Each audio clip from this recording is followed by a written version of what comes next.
First, Valentina. Oh my God. Lucia is right. Like, you can look at Valentina and just know she hasn't had sex in so long. And not by choice. Not by choice, yeah. She's a beautiful woman, but she's a lesbian. Yeah. And she's dealing with these fuck men who keep like trying her every day, or she feels like everybody's trying her all the time. Like, yeah. Massive chip on her shoulder. You know what it is too? She's in the wrong city. If this was in New York, this would just be every day for this man here. I know. You'd be like, oh, well, there she goes. Right. Working hard. She's working too hard. She's working way too hard. But she's just in the wrong place. Wrong place. But yeah, you kind of see a little bit of her like loneliness. She's having lunch by herself in the alleyway with the little cats. I know. It's like her only friends, seemingly. Is that a crazy, wild... I know Mike White is gay. Is that a crazy, wild lesbian joke? Oh, with the cats. I didn't even think about that. Maybe. Oh, jeez. I don't know. I don't know if Mike is that twisted to do that. I know. Oh, God. But that's the only time we see her like happy smiling, right? I know. It's with the little feral cats in the back. Street cats. Jesus. But then we see that she has something going on, a little crush maybe with Isabella. Yeah, which is why she hates Rocco. That explains it. Exactly, because Rocco and Isabella are always kikiing and laughing. And then we have this little moment. Isabella comes to tell her like how much she admires her and how good of a manager she is and how, just very nice of her. And we kind of see her just like looking longingly off at Isabella. So that was our first hint that like, oh, maybe she's a lesbian. Maybe she's into Isabella. That's why she's like fucking hates Rocco all the time. Anyways, let's get into Ethan, Harper, Daphne, and Cameron. So Harper, she wakes up, she's like, I'm singing a new tune today. I'm going to be the life of the party. I'm going to be so fun. Also, attempts sex fails. Oh, yeah. Which I thought was very interesting. Yeah. She does not know how to be sexy for her husband on vacation. I thought this was very fascinating about their relationship. That's true. And he didn't even see it either. Doesn't care.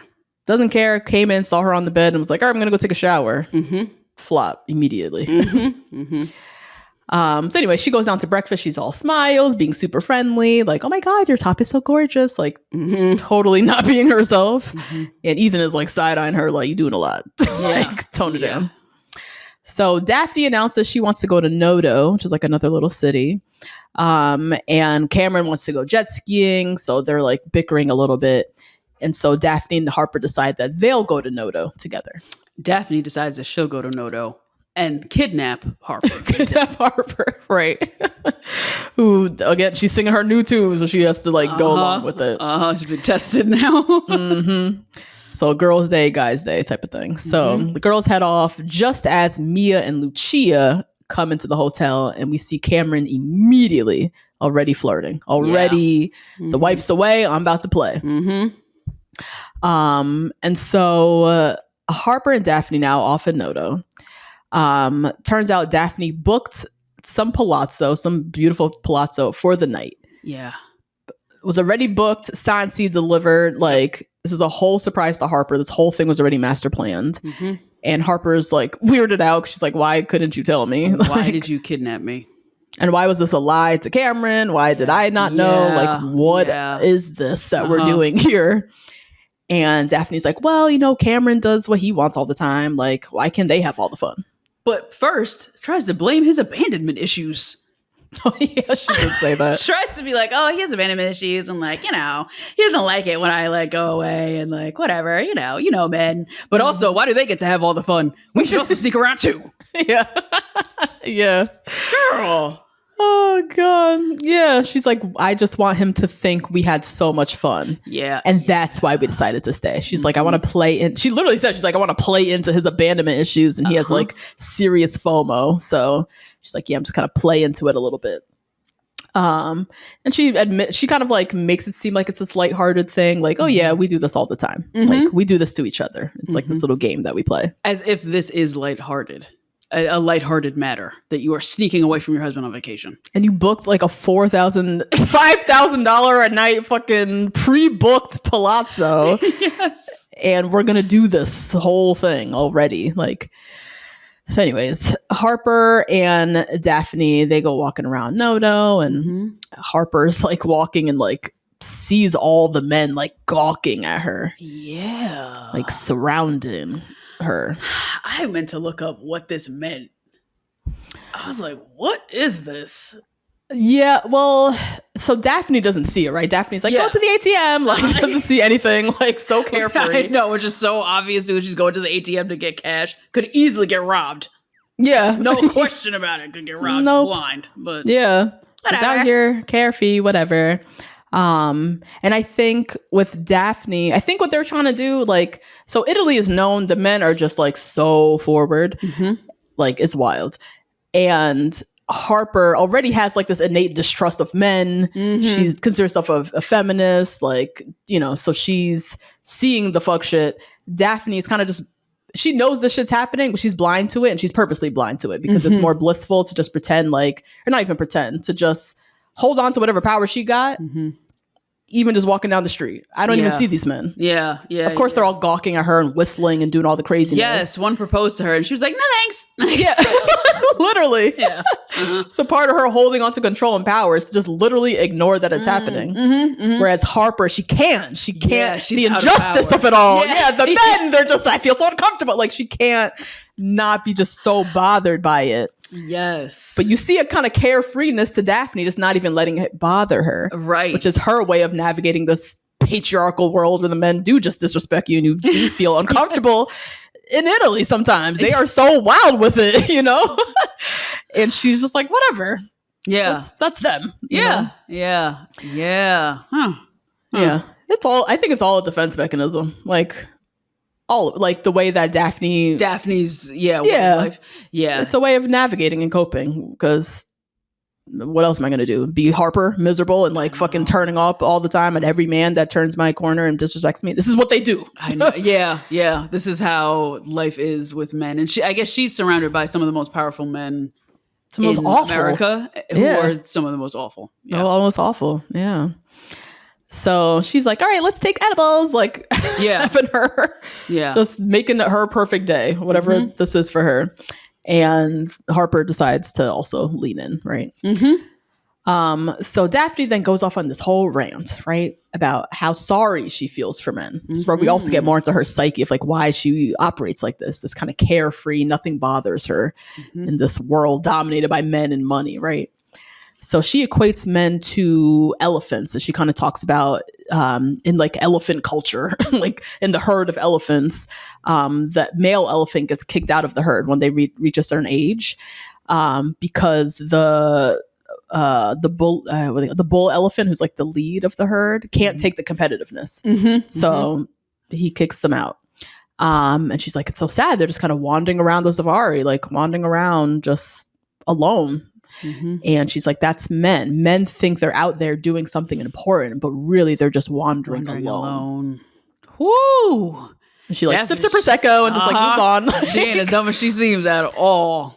She's not as dumb. And she has her own, which we'll get to Cameron too. Like, Cameron has his own like specific worldview, which kind of explains his behavior. She too has a very strong worldview about how men are, how women are, how we are to survive, and it kind of colors why she moves the way that she does with her husband.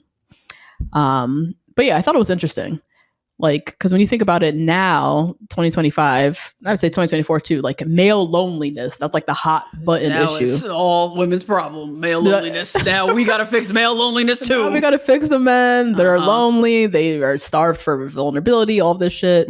And this show came out like 2022. And or here we have 2022. Sorry. Okay, 2023 probably came out. And here we have this character Daphne talking essentially about male loneliness and how they're all just out here pretending they're all alone. Yeah, I think that happened in Insecure as well. This was a theme in Insecure a lot with oh my gosh, with Jay Ellis's character and Chad. Like, why are they even friends? It came up a lot. Yeah, they can't even talk about nothing. Yeah. Yeah. So yeah, later we see Daphne at night at the Palazzo, Daphne and Harper high eating chips. You know, Daphne asks Harper, like, has Ethan changed since he's come into money? Because, you know, men with money, sometimes they cheat. and kind of like planting this little seed, because that's how the men with money that she hangs around, they're all cheaters. They're all terrible, right? Yeah. And Harper's like, oh no, Ethan would never do that. Like, he's so honest to a fault. Like, I can't even like picture that for him, which you kind of see that too. Like, Ethan is like, yeah, he's got the same problem Albie does. so cut of the same cloth. He's not of the same ilk as Cameron. But then we learn Cameron, his friends are like, she literally calls them psychopaths. You know what's I really want to read this book that just came out. I want to say it's called Careless People by one of the executives of Facebook, old executives of Facebook. She's a woman. And she wrote all about the men in the C-suite of Facebook. Shout out to Chelsea and Tracy, who did a fantastic episode on Chelsea's podcast on this. And she wrote about how they just are the worst. Worst. I have talked before on this podcast about some of my previous workplaces and about how men are nuts. Okay. Men in power, white men in power with money. Yeah. Psychopaths in any capacity of power. I've worked at places that didn't even have a full floor of an office building, who were crazy. These men were absolutely unhinged and didn't really even have that much power on the grand scheme of things. And yeah, that's just I agree with her totally that they are lonely, thinking they're doing something when they're not, thinking that they're doing something of meaning and they're not, thinking they have friends and they don't. Totally. Yeah. She calls them, she says it's the dark triad, which I looked up as a psychology term that refers to 3 overlapping personality traits: narcissism, psychopathy, whatever, and Machiavellianism. Ooh. And that's Cameron's friends. That's who he has to be friends with even. Yeah. And she's like, oh, but not Cameron. He's like a little bad boy, little naughty schoolboy, but like he's not him. Girl, how this miss your husband? I don't know. These are his friends, but this ain't him. Harper, please. Or Daphne, please. So then later Harper asks, now they're high, right? So now they're just talking all the things. She flat out asks Daphne if Cameron cheats on her. And she kind of does this very subtle head nod and then says, maybe just once, at least the one that I know. And she's like, but I'm not a victim. Don't feel sorry for me. I figured out how to handle it and I do what I want. So I'm not resentful. So she knows exactly who she's married to. Yeah. She knows what he does. Yeah. But it's interesting. She says, I'm not a victim. I'm not a victim. Yeah. She took back control in a way that she doesn't even have to use sex. All she uses is like her personal experiences. Like this drove him to having a threesome. That's how crazy her being without him for a day drove him. Yeah. And she knows that. And she's playing that psychological game with him forever. Yeah. And she knows he's going to do this shit regardless of whether she went. He's going to find some way, even if she didn't go to Noto, if her and homegirl went and got drinks at the pool, whatever, he's going to find a little window of opportunity, as he talks about, to talk to some girl or do his slimy shit. So she's like, I'm not a victim. I do me. Yeah. And we see in episode 5 and 6, she does a lot more than just go to Noto for the weekend. So yeah. She's, as she said, figured out a way to not be resentful, because this is who I'm married to. So now Ethan and Cameron reveals all his true colors. Like we see exactly who he is soon as she leaves, which we all knew was a whole show that he was putting. I mean, he was an asshole and he was showing himself to be an asshole, but we knew there was like so much more behind it. Like, this guy fucking is terrible. So he's sitting for drinks with Ethan and congratulates him on his success, but then also like immediately berates him for not telling him about the sale. Not doing insider trading. Yeah. Literally. How come you didn't tell me? Like, you could have gave me the heads up. Like, Ethan's like so innocent. He's like, what do you mean? Like, and I can't. He says something interesting that plays into Daphne's point. He says, guys like us, this is all we have. Cameron said that? Yeah. All we have is like insider trading secrets, basically. Like, he admits that he doesn't know what the fuck he's doing either. Yeah. Ethan chasing money. Wow. And then definitely corners him the same way that Harper knew was coming, corners him into, well, I got a deal, you know, I need you to invest with me and let me help you. I'll help you make so much money, even though I berated you for insider trading 2 seconds ago. Right.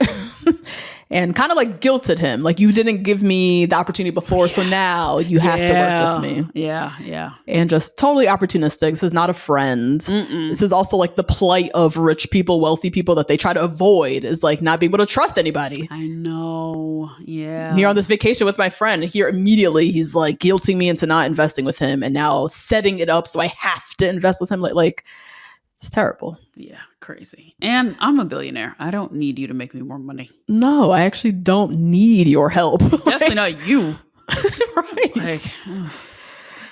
So then later at dinner, Cameron is asking Ethan, you know, now that you're so rich, like, are girls sliding in your DMs? And like goes off on this whole thing about how everyone cheats. Because Ethan immediately was like, well, no, but also like, I'm married. Like, why would I even, what are you talking about? And he's like, oh, what? You're so stupid. Like, everybody cheats. What do you mean? And then he digs into Ethan's sex life, you know, him and Harper, which poking. Yeah. Which everybody knows at this point, their sex life is like totally off. I mean, yeah. It's shaky, whatever's going on there. And then now Cameron declares his worldview, this belief that he has that monogamy is an idea created by the elites to control the middle class. And I was like, how did he spin those words together to make a sentence? What are you? What? Oh my God. This is like when they were talking about the news and they were like, oh, it's just all these stories trying to divide us. Yeah. What? It's COVID. What? Anyway, he has to literally play Jedi mind tricks on himself. Yeah. To absolve himself of any accountability of the fuck shit that he does. Right, because he is a husband and a father. He knows he's both of those things. Yes. But he's trying to like make up for all of the fuck shit that he feels like he needs to do. And I still don't know. Maybe we'll find out watching this back. I still don't know if that's him or if that's like the environment that he's in, if it's nurture or nature. Cameron? If it's him, or you mean the environment of like the finance bro world? Yeah. Yeah. I mean, just from the little bit that we hear about how he was in college, I think he's kind of just like it's this. Him. Never mind. Well, there we go. There's the answer. Yeah.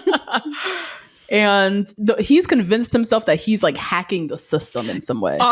Yeah. The like system of marriage. Yeah, this has nothing even to do with Daphne. What do you mean? She's like, no, like we're all cogs in the machine. Yeah, like, yeah. You don't want to be one of those middle class people getting controlled by monogamy, do you? Yeah. You're a billionaire now. What is that? Oh my God. That is so much mental gymnastics. So much work. It is a lot of work, but I guess it's less work than not fucking who crosses the street. Yeah. Who you want to fuck. Who you want to fuck. Yeah, totally. Oh, Lord. Now, Lucia, meanwhile, at this point, Dom has kicked her to the curb. So she thought she had a whole work week set up. And I thought you had a deposit, girl. I thought you had at least half the money in your Venmo. Yeah, that's where she messed up. Should have got some bigger chunk up front. Yeah, whatever app that was. Yeah, because now she's desperate. She's like, fuck, I need a date for the night. Like she down bad. Yeah, she spent $3,000 on a dress. That too. The way they be spending this money is so stupid. Well, she thought she was going to get $3,000 a day. I know. That's true. So she's like, I need to find a date for the night. So Cameron, he already spotted them from days ago as like prostitutes in the hotel. Calls them over, asks for party favors. Of course, she's got Viagra. She's got Molly. She's like, what you need? And then they all agreed to have a night of partying. And he's like, oh, yeah, like, obviously, I'll pay you, you know. Because at that point, she tries to get the money up front. She's like, you guys have to pay. Yeah. And he's like, oh, I'm here all week. Like, I got you. Like, we know. So they then have a wild night of partying. Poor Ethan is like just... Oh, my God. Strung out on half a Molly and a pre-roll. Right. So dehydrated. Dehydrated, along for the ride. We see Cameron and Lucia making out. The girls come back to the hotel. They come back to Ethan's hotel room. Ethan's room, yes. And the girls are banging on a door again. This is their second time banging on a door saying, no, we just want to come in. Yeah. No, just real quick. We just want to come in and like say hi. We just want to come in for a drink. This is their only shtick, and it works every time. Yeah. Because all you have to do is open the door, see them there, and what are you going to say? No. It didn't work with Dom, not one bit. And he's trying to be a better man or whatever. Like, please. But Cameron ain't shit. Cameron knows he ain't gonna shit where he eats. So he walked over to Ethan's hotel room.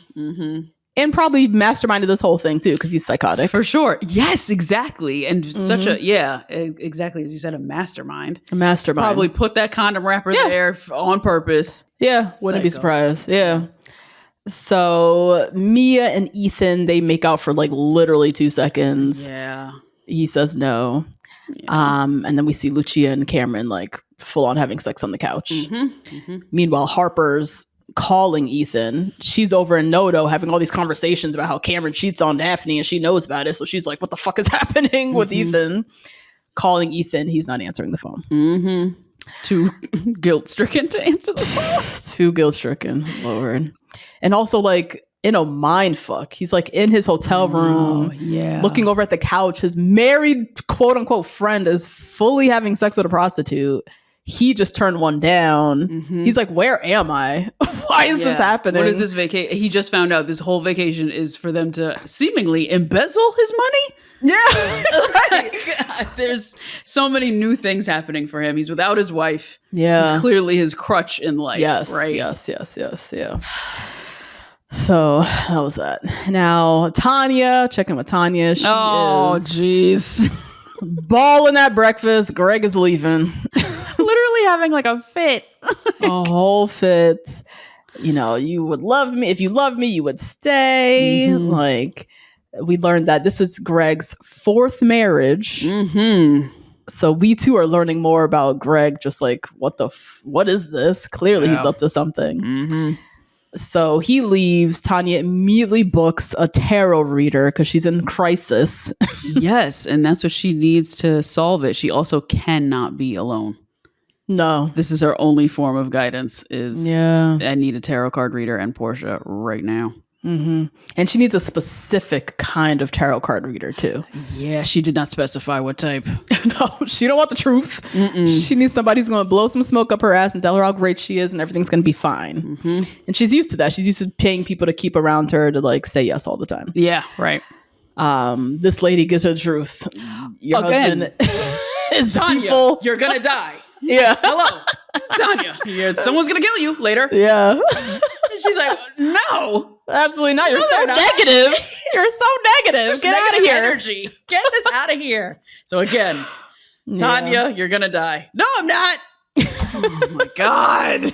She every step of the way, she gets so many clues and she knows too. So many. She knows too deep down that shit is off with Greg. She says it so many times. She knows that something is up with him.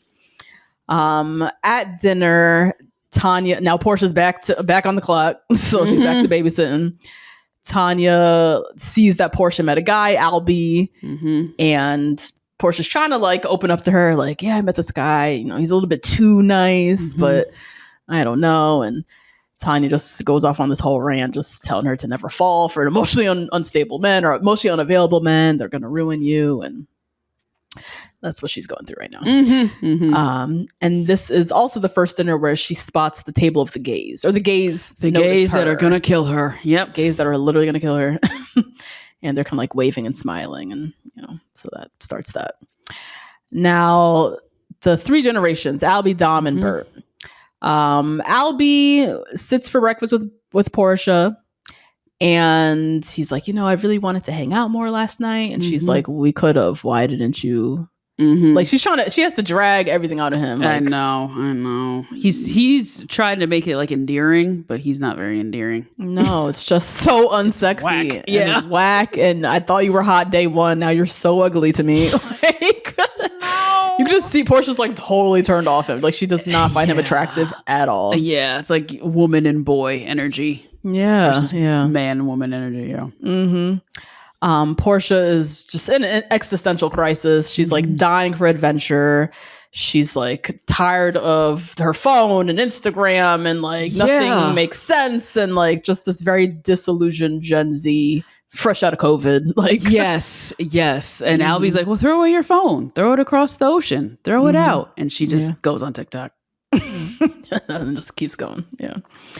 Now Bert confronts Dominic about seeing Lucia and Mia leave the room, leave his bedroom.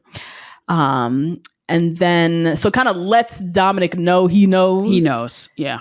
Not gonna say anything, but needs to tell his son, like, I know. Y'all are both gonna act like you're better than me. I'm like the old, I'm the old geezer who always says inappropriate things. You're fucking prostitutes on vacation. Shut up. You booked these girls before we got here. And I saw them. Jeez. So anyways, I have a day trip planned. Yeah, that we're gonna go on for my favorite movie. Yep. So they go on this little day trip to see all the sights from The Godfather. Albie forces Portia to come. Portia was not trying to do this. Because he is trying to be aggressive and a man. The worst way possible. I don't want to spend all day with your grandfather. With your grandpa. Talking about The Godfather, a movie I've never seen. The hell? So they go off on this little tour, and Grandpa's going on and on about Godfather. It's one of its favorite movies, the best movie ever made. And Albie decides to like go off on him about how, you're just nostalgic for the good old days because it's the patriarchy, and you men just love movies like this because that's when you can solve everything with violence and sleep with all the women. And just makes it so much deeper than it really needs to be. I don't know if that came across in The Godfather. I don't think any of those men really won in the end. They all died. Like, what? I don't know if they looked that great. I don't know if that even seemed very fantastical. Yeah, I don't know about that. It seemed like he was rattling off stuff that he heard in women's studies class. Yes. And he was trying to debate with two people who have studied film. Yeah. And they were both like, shut the fuck up. Yeah. And Portia's sitting there like, oh my God, this is so embarrassing. Yeah. And he's trying to like position himself on a moral high ground from his dad and his grandfather. Like he needs to distance himself from that. Right. For Portia's sake, 'cause he's trying to impress Portia, right? And his grandpa just always says some off the wall fuck shit. Always says some sexist wild shit, like on the low. Not even on the low, just like obvious. No, just Yeah. And he's already told Portia that his dad's like a master cheater, So he's trying so hard to like impress her, but also for himself. Like, I am not cut from the same cloth as you two. Yeah. You all eat, breathe, disrespecting women, even down to the movies that you like. Despite the fact that I'm the only child who came on this trip. Yeah. And I'm supposed to be on mom's side, and I'm the only one who talks to my sister. Yeah. Oh my goodness. So yeah, trying to make a point where it's really just a stretch. Like, can we just enjoy The Godfather? Like, and this is like fun thing that happened. I mean, is it tacky? Yeah, but is it also fun? Yeah. Yeah. Whatever. I don't know. So anyways, Portia, she's just so uncomfortable. Obviously, Tanya's going through it, calls Portia. Portia has to go run off. She has to get back to work. Yeah. What happened this time with her? She just woke up. She just woke up. Okay. I think when Greg left at this point. Oh, so Greg she's left, like, I need you. But Albie thinks it's Bert and Dom's fault. Yes. Yeah. Because he's going to blame everything on them, which is natural for a 20-year-old person. Yeah. And also we see later how Dominic works. He gets this one-on-one moment with Albie where he like feels the need to declare to Albie, I am a feminist. I support women. Like I hire women. I hire women. I promote women. Like meanwhile, Abby's watched him fuck over his mom his entire life. You hate women. You hate the woman who birthed me. So you can't convince me that you support women. Like, what do you mean? Yeah. And then he tries to corner Albie into, well, can you talk to your mom for me? Yeah. Like, she believes you. So just say what I'm saying right now. Doesn't matter if you believe me, but she believes you. So you put in a good word. You can say it to her. Yeah. And he does this. He puts him in the middle constantly, right? Yep. And Albie, we're kind of seeing like, he's on his own little journey of like finally trying to grow some balls, really, and stand up to his dad, because he's played this middle man between the mom and the dad probably his whole life, right? And even now he's probably second guessing his decision to even come on this trip, because in some way it's kind of appeased his dad and allowed him to feel like he's absolved. Well, Albie's here, so someone's on my side. When really he's here because he feels sorry for you. Right. That's really all it is. So you wouldn't be lonely with you, his weird grandpa. Your weird perverted grandpa. Like, so Albie finally says to him, like, nothing is going to fix this unless you change. Like, there's nothing I can say. But you could see he has just like no hope in his father to change. He's like so like done with him. And then we see also in the episode Portia and Albie down by the pool. Portia's having her existential crisis. Albie, to some extent, is also having a crisis. Yep. But he's not really facing it. He just wants to like mac on Portia the whole time and kind of prove something to himself. Yeah, and something to her. He's not just a nice guy. Yeah.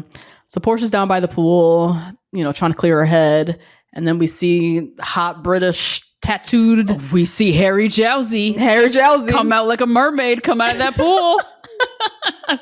Did you ever watch One Day? You never watched One Day. No, I did not. This is Dex from One Day. Okay. Yeah, I don't know if I have it. We love him. Yeah, probably not. I get it. Yeah. Even just thinking about it, I'm like going to fucking break down in a second. So moving on. So it's him, Dex. He is obviously the man that's going to like ruin your life on vacation. Yes. I had to look up this actor too, because I was convinced he was on Love Island. Yeah. They did a great job. Great job casting the hot guy you meet while you're traveling. Yes. Gonna like, you're gonna have an adventure with, but also you might like leave your life behind to join him. Like, or you get crabs, or that. Yeah. And so they're like making eyes at each other, and then of course Albie comes down to the pool. Now he's trying to make moves on Portia, pulls her in for a kiss. It's so awkward. It's beardless kiss. God damn, Albie. And the whole time you're just like, God, you just ruined the moment. You just ruined the moment for Portia. We don't want you here, Albie. And you can feel that from Portia too. Like, fuck. So yeah, that was episode 3.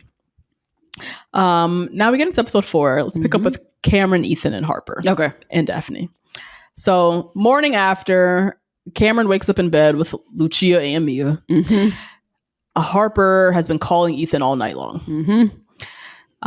Cameron gives Lucia part of the money. Only $1,800. $1,800. See how disrespectful he is? He don't think she worth shit. I know. I'll find you. Whatever. I'll give you the rest. Yeah. I'm good for it. What's your name again? What's your name again? Yeah, I'll leave it at the front. Whatever. Yeah. This is her job. Right. Like, give her money. Yeah. But he don't, and she not doing good business because she should have clicked that shit up front. I don't know what the hell she doing either. Yeah. Well, she was desperate for a client. She was. Yeah.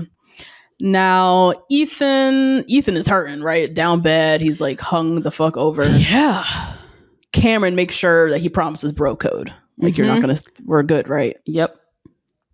Now, Daphne and Harper the next morning, Daphne apologizes to her for being high and like, I just hope we can keep things between us, because she also knows she was talking wild too. Yeah. Girl code. And so now that's interesting. Harper and Ethan are both locked into code. These two fucking crazy people that they don't even like fuck with like that. Yeah, which becomes a secret in their marriage. Yes. And then Daphne talks about how she really struggles to keep girlfriends. Yeah.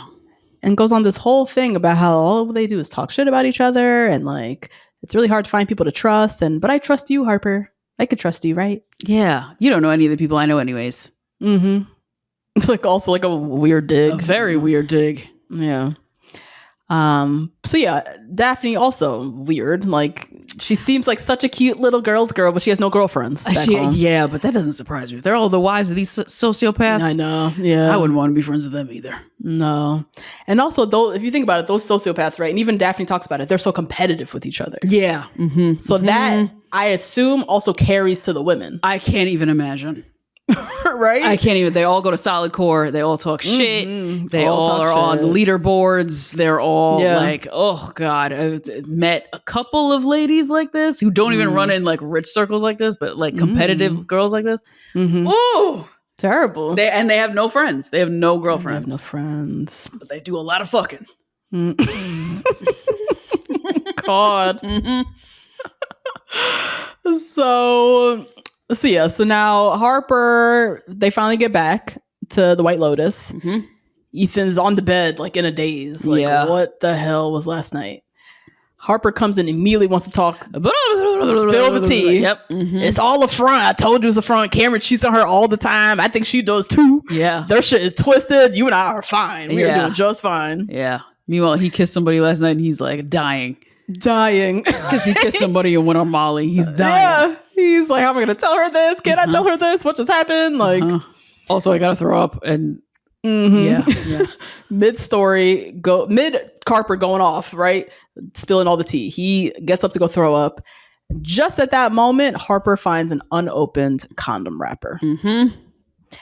And so she goes from, in a split second, thinking, we're so fine, they are fucked. Yeah. To 2 seconds later, now there's an unopened condom wrapper, and now she doesn't even know who the fuck Ethan is or what happened last night. Exactly, because she went from, oh, he didn't answer my calls, oh well, to this is why he didn't answer my calls. This is why, yeah. So she makes a very split second decision to take the wrapper, crumple it up, and hide it in her makeup case. Ooh! Quick! Like a good lawyer. Like the good lawyer she is. Oh my God. Because there's two routes you go, right? The first route is immediately you blow off. What the fuck is this? What were y'all doing last night? And she went the other route. What I think would be expected for her is the former. Going off, Yeah. But she said... Which is such an great writing. I love that. He's like, okay, we can take this two ways. Let's take it. She's going to hide it and see how long she's going to hide it, what she's going to do with the hiding this information. So the four of them all head to lunch, and Harper is obviously going through it. Full anxiety attack. Every sound is too loud. She's so overstimulated. Just wants to walk away. Just wants to maybe kill Ethan just on the spot. Just throw him over the balcony and call it a day. Just can't focus because her mind is being blown right now. She doesn't even know what to think. But now she has to pretend. She's made the decision to pretend, but now she has to pretend and she can't do it. Right. Yeah. Now that night, Ethan confronts her. What's going on? You're so quiet. And she just asks him, what happened? Who were you guys with? What was last night about? And he lies. Says, oh, we went jet skiing. We got too drunk. Nothing. But now he knows that she's onto him. Yeah. And she knows that he's lying. So now there's this unspoken, pregnant something going on between the two of them. And they're both lying about other people. That's what's so crazy. This is other people's foolishness. You don't have to lie about this. Just tell her. Well, really only he's lying. She came in the door and told him everything. Yeah, that's true. So she's not even holding Daphne's lie. So now at dinner, she's still acting weird. And now Cameron starts to notice. You kind of see him kind of look over at her subtly. And then that night, Harper asks him again for a third time, what happened last night? And he's still lying. So that was where I was like, Ethan, at this point. Come on. At this point, she knows something. Right. And then why did you even bother not fucking Mia then? You know what I'm saying? At that point. If you're going to do all of this lying on behalf of this fuck boy who definitely should be in jail. Yes. Cameron. What? Come on. And also, I feel like you got permission too, because Harper came in and just spilled all of Daphne's secrets. Exactly. You might as well be like, you know what? He ain't shit either. He fucked the girl right here. So why are you? But he's wrestling with, all the bullshit that Cameron was talking about. Just men and masculinity and monogamy, and he's been rich for longer, it seems, than Ethan, because they talked about that too. It took Ethan a while to get to selling the business and becoming successful, so he's almost looking at Cameron, looking up to him in a way, he knows something. Maybe I should follow his lead, and the bro code, and he's holding that in more of a precious spot than, I guess, sharing secrets with his wife in a way. Yeah, I guess he's still insecure about it, right? Yeah. He's still really insecure about his masculinity, about being rich. And then he knows that Cameron's talking bullshit until Cameron asks him a question. And Cameron's like, oh, how's your sex life? And he's like, and he's right. His sex life is non-existent. He's heard Cameron and Daphne fucking. So he knows Cameron be fucking. Yeah. He had to masturbate on his trip. So now he's all torn up. Yeah. And yeah, I think it's interesting because Harper she knows things, right? She's a lawyer. She's trying to figure out her next move. In a similar way, Ethan's kind of doing the same. Like, as you said, he's learning all this new information from Cameron. And he's trying to figure out, I mean, he's a grown-ass man, but he's almost trying to figure out what the type of man he wants to be. Yeah. And he's doing it in real time at the same time that Harper's also trying to figure out what kind of wife she's about to be. She going to be Daphne and pretend like she doesn't know anything? Or is she going to pop off on him and continue to hold them to a standard of honesty in their relationship? So it's interesting to see how they're moving. Now, Valentina, she's coming on to Isabella now. Coming on hard. She buys a big ass, ugly ass brooch. Brooch. Why are we buying brooches? And gives it to Isabella. Like, gifts it to Isabella, makes a whole thing. And you can see Isabella feels a little bit awkward. Yeah. She knows how expensive this is. And like, what the fuck is this? Yeah. Now, back with Portia and Tanya. So at breakfast, Portia apologizes to Albie. She's like, I do want to hang out with you. You know, I gotta deal with my fucking weird ass boss. And, you know, tries to get permission from Tanya to go hang out with Albie for the day. You know, she's like, he's nice, he's smart, he went to Stanford. There's this 3 things she keeps saying. He's nice, he's smart, he went to Stanford. And she feels like, as she said, like she's won the lottery, but she's like, I can't throw away the ticket. I need to like see this through. Tanya doesn't even hear her. Not at all. She's really like, good at disassociating. She's like, something's going on with Greg. I don't know what it is, but it's bullshit. Something's going on with Greg. Like, literally didn't even hear a word that Portia said. Oh, no. Now, as they're walking back to their room, they bump into the gays. And they're like, oh my God, you look fabulous. Like, just so many compliments. Too many compliments. So many on this kooky rich lady outfit that she has on. Right? It's all these colors, like feathers, textures. Lay on the compliments thick, invite her to come get a drink with them at the beach club.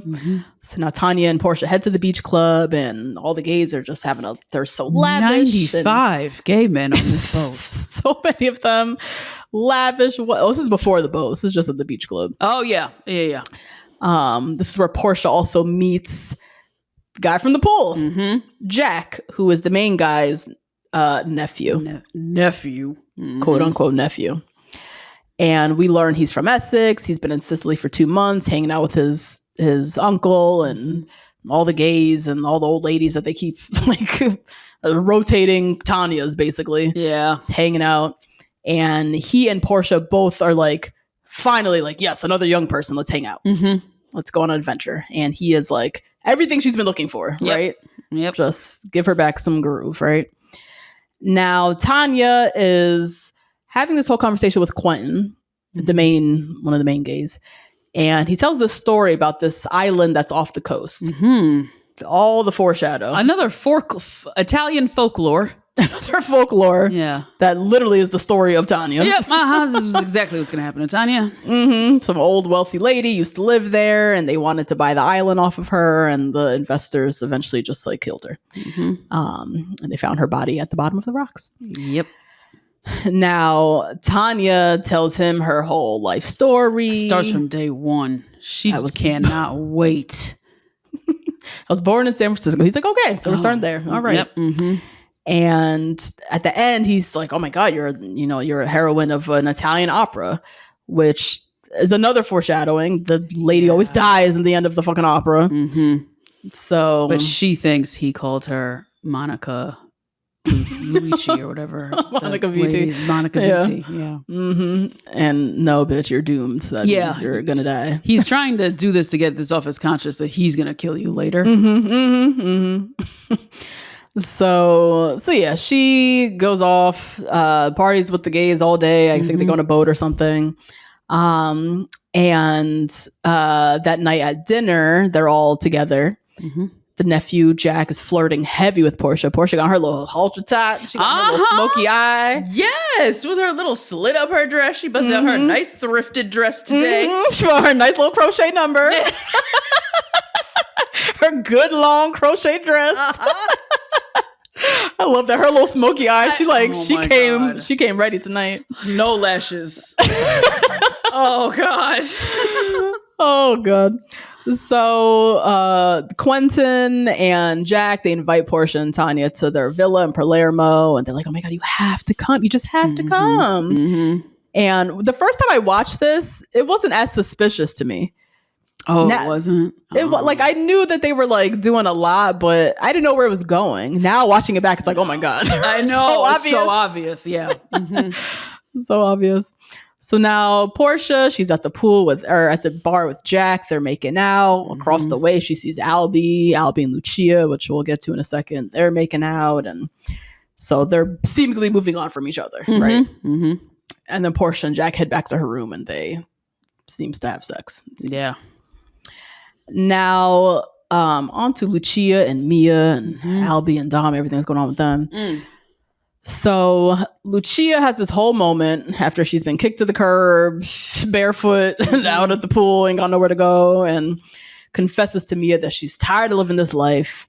She's like, I'm so sorry I keep dragging you into my life of shame. And Mia's like, girl, please, like, you have sex, you know what you get in the end. It's not so bad. Like, yeah, it's fine. Yeah. Now they ran off to Bert's room to take a shower because they still have the key. And they get caught by Bert coming out and kind of blow it off. So they head down to the pool later. They see Albie. And Albie at this point is saving a chair for Portia, who's off with Jack. And he kind of like shoos them away. But Lucia's like, wait a second, I know you. I've seen you. Yep. I've seen you before. And so she's now starting to piece together this is Dom's son. And so just the beginning stages of her trying to wield a new plan. Because she knows he comes from money. So. Albie decides to go embarrass himself and try to go drag Portia away. Oh my God. I don't know what he thought he was about to do. He thought he was about to be a manly man, girl. He thought he was going to be aggressive. So embarrassing. I know. So he gets pied in the face because Jack was literally like laughing at him like, what do you think you're about to do? Yeah, like, we're talking. Like, you can... Goodbye. So he heads off to lunch with his dad and his grandpa. And again, Dom is trying to manipulate him into like talking to the mom. And so he's having a bad day, Albie. So he just storms off. Like, yeah. We have an appearance of another ugly brooch. Is this where we see another ugly brooch? Yes. Yeah. Trying to buy the mom off, basically. Please. Now we see Lucia and Mia off having a conversation talking about their dreams. Lucia's like, I just need enough money to open my own store. I don't even need to be a millionaire. I just want to get some money and be done with this shit. Mia's like, I just want to sing. And then she comes up with the wild idea, oh, why not I just go fuck the piano player and get ahead? She runs off. Lucia's like, bitch, what? Where are you going? It's nasty. Yeah. So she runs off, has this whole little side plot. She's fucking the piano player in the chapel. The church. Oh my God. Jesus is looking at them. Virgin Mary's looking at them. She slips him Viagra and Molly. Yeah. This dude is like in his 60s. She's about to kill him. Yeah. Yep. Now, Lucia, meanwhile, sets her eyes on Albie. And so she's up to something. We don't know what yet. And she introduces herself to him, asks him to go swim. And of course he's down because he sees Portia off with Jack. So he's like, all right, let me go do something. Yeah. We see Lucia again mention to Albie her dream of going to LA. Yep. We also see Mia wearing a California t-shirt. Yep. All episode. Really good direction with Lucia and Mia, I think. Even in the church, the light was on Mia and not on the piano player the whole time. Like just incredible direction with these two. Yeah, just going after her dreams. These are dream girls. They going after their dreams. Yep. However which way it is. And so that night, the piano player literally has a heart attack. I know. Oh my God. She's like, don't die. Shut the fuck up. I love that. He's like calling for the priest. She's like, no. She's like, no, you're not. We're not doing no confessions. Shut up. So they carry him off. She's trying to like proposition Valentina to be the next piano singer. Mm-hmm. And then we see Albie hanging out with Lucia and Mia. Dom, his dad and grandpa see this happening. Mm-hmm. Bert's like, like father, like son. Yep, those are the two girls that I saw in your room, that I saw in my room. Mm-hmm. And now they're going to his room. Right. So again, too, like you try to act like you're better than me, and then your son tries to act like he's better than both of us. Uh-huh. We're all the same. Oh my God.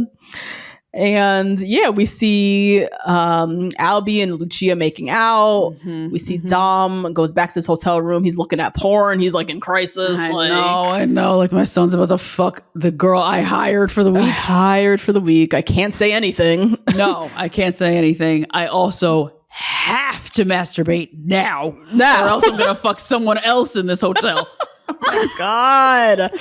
That is torturous. That's addiction for real. Mm-hmm. Yeah. Like he's literally scrolling, looking at porn. He looks miserable as he's doing it. Yeah. He like cannot help himself. It's a sickness. Yeah. And we end the episode with Lucia giving Albie a blowjob. Woo!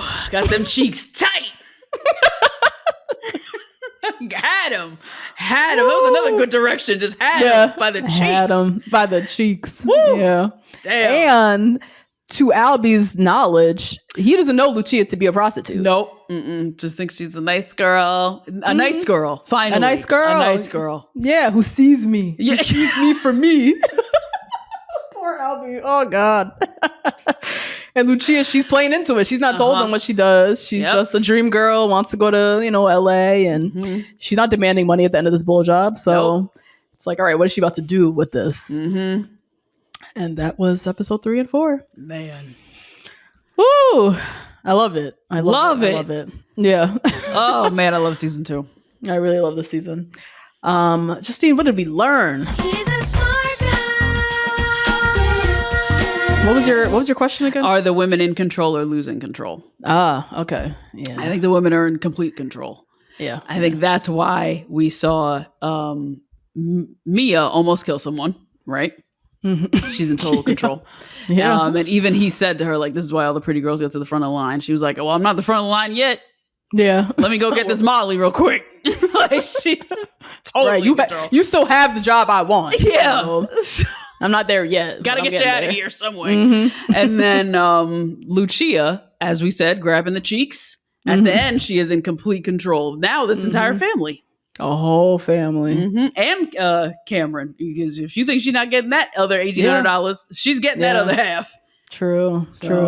Yeah. Yeah, they are in control. And then Daphne has complete control of her entire family. And we see even later how much she wields it. And I just can't wait to get into that even more. Yeah, I'm excited to watch that again. Yeah. Yeah, what she's actually doing, Daphne. Yes. Yeah. The only one who doesn't, I would say, towards the beginning is Harper, and then by the end she does, because she has the evidence. She has physical evidence that Ethan is spiraling out of control. Mm-hmm. And she still has the power that they don't know. He knows something's up. Yes, but he doesn't know what she knows. So she still has all of that power too. Yeah, can a relationship survive with secrets? I feel like it depends. I feel like waking up every day and lying to the person closest to you, and I'm about a secret, and I'm talking like big secrets, like cheating. Oh, okay. Financial secrets, like all of that. I don't know how that doesn't eventually break down a relationship unless you're like Daphne and Cameron, where you have to mastermind your way into believing you're doing nothing wrong. Yeah. So it's not a secret for you. Right, yeah. Cameron's established this designed a whole new worldview that like monogamy was created by the elites. So he's just cheating the system. Yeah. He's not cheating on his wife. Right. He's smart. He's actually hacking something, right? Yeah. And I think I would suspect that serial cheaters like Cameron, to some extent, have all had to adopt some different worldview to absolve themselves of accountability. Otherwise, how do they live in that space where they're constantly cheating, constantly lying, and it doesn't chip away at their soul, chip away at their relationship in some way. Like, if you don't do that, then I think I feel like truth always comes out. It has to at some point. And if not, you slip up. If not, something always goes awry. Somehow the truth kind of comes out. But it can stay under lock and key if you genuinely don't feel like you did anything wrong and you don't think you're hiding anything. Yeah. I think that's how he feels. I think he feels like he's not hiding anything. No, I think he knows Daphne knows. Yeah. So he's fine with it. Yeah.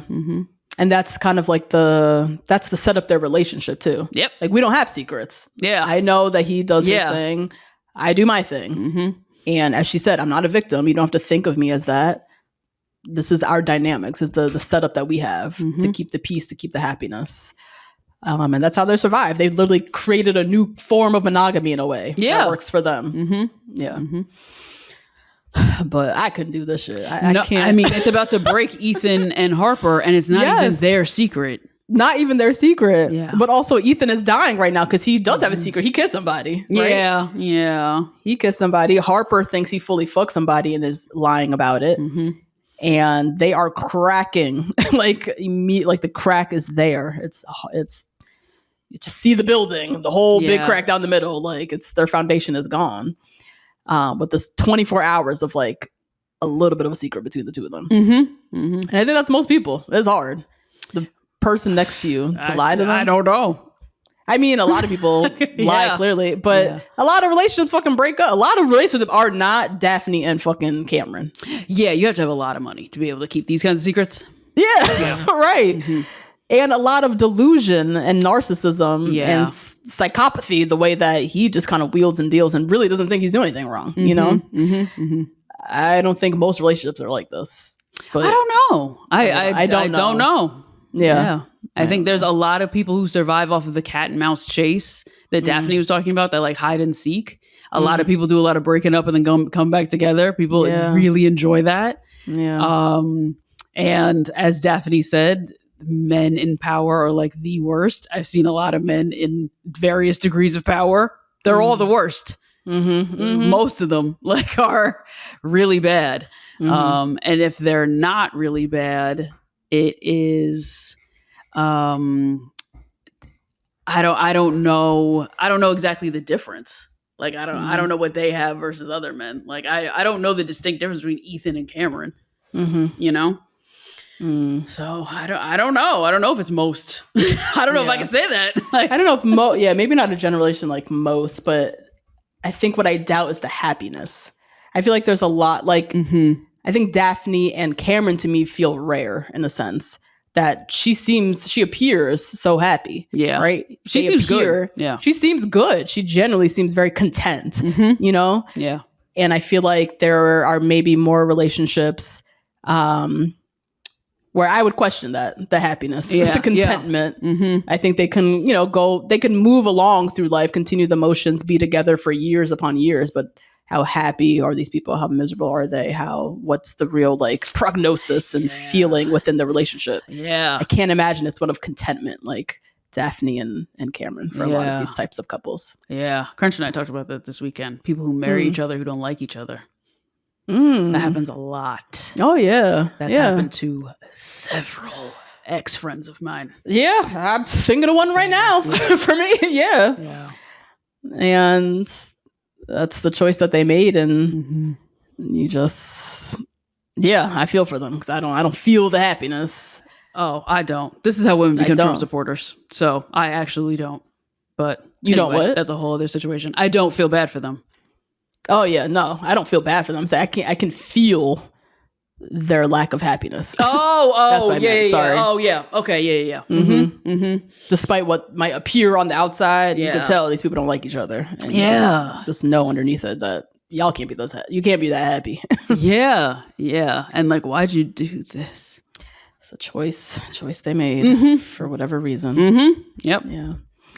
Let us know what y'all think. Do the women have the power in White Lotus? Can a relationship survive with secrets like this, like to this extent? Let us know in the comments on Patreon. Go off, and we will see you guys Thursday for Love is Blind Habibi. Friday for couples therapy. All right. See you guys later. Bye. Bye.